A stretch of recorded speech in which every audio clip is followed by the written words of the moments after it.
అనుదినమన్న శ్రోతలకు మన ప్రభువును రక్షకుడై ఉన్న యేసుక్రీస్తు యొక్క సరిసాటి లేని మహా గొప్ప పరిశుద్ధమైన నామం నందు శుభములు. నేడు 2025 సంవత్సరము డిసెంబర్ మాసము 27వ తారీఖు శనివారం నాటి ధ్యానాంశము దావీదు కుమారుడు ఈయన కాడా. మత్తయి సువార్త 12వ 23వ వచనమందు అందుకు ప్రజలందరూ విస్మయముంది, ఈయన దావీదు కుమారుడు కాడా అని చెప్పుకొనుచుండిరి.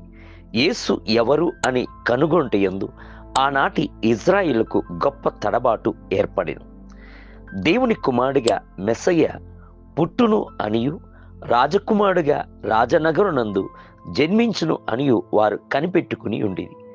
యేసు పశువుల పాకయందు పుట్టుటయును దీనుడుగా పెంచబడుటయును చూచినప్పుడు వారు తడబడినప్పటికీ కూడాను యేసు క్రీస్తుని యొక్క అద్భుతమును చూచి దావీదు కుమారుడు ఈయన కాడా అని విస్మయం ఉందిరి.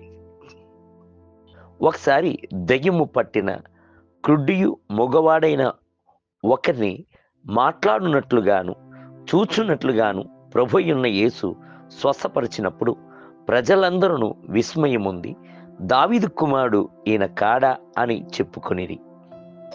యేసు క్రీస్తును గూర్చి యెషయా ప్రవక్త ప్రవర్తించినది, ఇదిగో ఈయన నా సేవకుడు, ఈయనను నేను ఏర్పరచుకుంటుని, ఈయన నా ప్రాణమునకు ఇష్టుడైన నా ప్రియుడు, ఈయన మీద నా ఆత్మను ఉంచేదను, ఈయన అన్యజనులకు న్యాయ విధిని ప్రచురము చేయును, ఈయన జగడమాడడు, కేకలు వేయుడు, వీధులలో ఈయన శబ్దం ఎవనికి వినబడదు, విజయం ముందుటకు న్యాయ విధిని ప్రబలము చెయ్యి వరకు ఆయన నలిగిన రెల్లును విరువడు, మకమకలాడుచున్న అవిసనారను ఆర్పడు, ఈయన నామమునందు అన్యజనులు నిరీక్షించెదరు అనున్నదియే.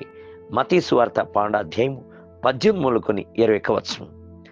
మత్తయి సువార్త ప్రారంభించబడుచున్నప్పుడే దావీదు కుమారుడైన యేసు క్రీస్తు యొక్క వంశావళి అని ప్రారంభించబడుచున్నది.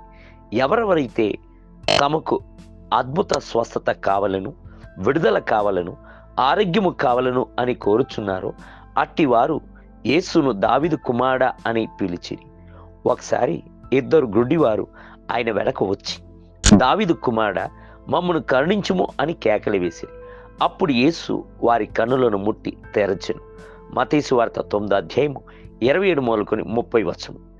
తూరు సీదోను పట్టణముల ప్రాంతములలో నివాసం ఉంటున్న కనాను స్త్రీ ఒక్కతే, ప్రభువు దావీదు కుమారుడా నన్ను కరుణించుము, నా కుమార్తె దెయ్యము పట్టి బహు బాధపడుచున్నది అని చెప్పి కేకలు వేసింది.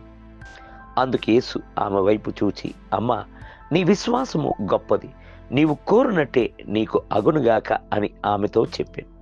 ఆ గడియలోనే ఆమె కుమార్తె స్వస్థత నొందెను అని బైబిల్ గ్రంథం నందు చదువుచున్నాం. మత్తయి సువార్త 15వ 22-28.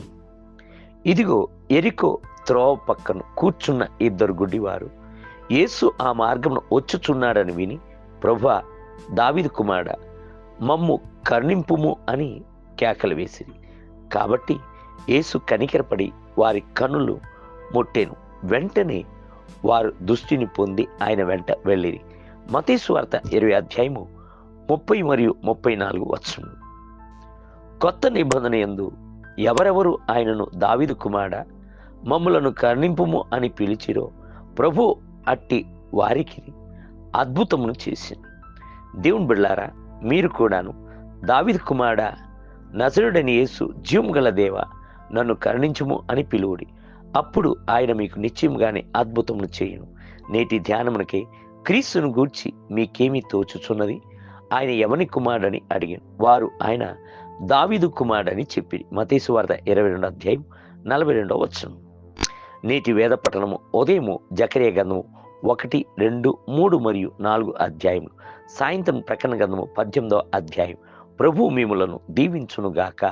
ఆమేన్.